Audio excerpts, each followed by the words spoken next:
IPL 2025 season కోసం BCCI ఇప్పటి నుంచే ఏర్పాట్లు చేస్తోంది. అయితే రాబోయే ఐపీఎల్ ఎడిషన్ కు ముందు మెగా వేలం నిర్వహించనున్నారు. దీంతో జట్లలో ప్లేయర్లు మారనున్నారు. ఐపీఎల్ 2025 కి ముందు బీసీసీఐ కొత్త రూల్స్ కూడా తీసుకురావడానికి సిద్ధమవుతోంది. ఈ తరుణంలోనే ధోని రాబోయే ఐపీఎల్ సీజన్ లో ఆడటం కొనసాగిస్తాడా లేదా అనేది పెద్ద ప్రశ్న. అయితే ధోని రిటైర్ అయితే చెన్నై సూపర్ కింగ్స్ కు ఖచ్చితంగా కొత్త వికెట్ కీపర్, బ్యాట్స్మెన్ అవసరం. ఐపీఎల్ 2025 వేళలో సీఎస్కే పొందగలిగే అత్యుత్తమ ప్రత్యామ్నాయం మరెవరో కాదు, రిషబ్ పంత్. ఢిల్లీ క్యాపిటల్స్ యాజమాన్యం కూడా రిషబ్ పంత్ ను విడుదల చేయొచ్చని వార్తలు వస్తున్నాయి. ఒకవేళ ఎంఎస్ ధోని స్థానంలో రిషబ్ పంత్ జట్టులోకి వస్తే కెప్టెన్సీలో కూడా మార్పులు జరగచ్చు. రుతురాజ్ గైక్వాడ్ కు షాక్ తగలొచ్చు. ఐపీఎల్ 2024 సీజన్ లో రుతురాజ్ గైక్వాడ్ ను కెప్టెన్ గా నియమించారు. కానీ అతని కెప్టెన్సీలో జట్టు ప్లే ఆఫ్ లకు చేరుకోలేకపోయింది. చెన్నై సూపర్ కింగ్స్ చరిత్రలో ఇది మూడోసారి మాత్రమే.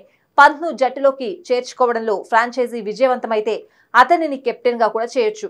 అయితే రిషబ్ పంత్ ను ఢిల్లీ క్యాపిటల్స్ వదిలిపెడితేనే అతను వేలంలోకి వస్తాడు. అలా జరగకపోతే ధోని స్థానంలో మరో వికెట్ కీపర్, బ్యాట్స్మెన్ కోసం సీఎస్కే చూస్తుంది. బీసీసీఐ 5 ఏళ్ల రూల్ ను మారిస్తే ధోని టీంలోనే కొనసాగే అవకాశం ఉంటుంది.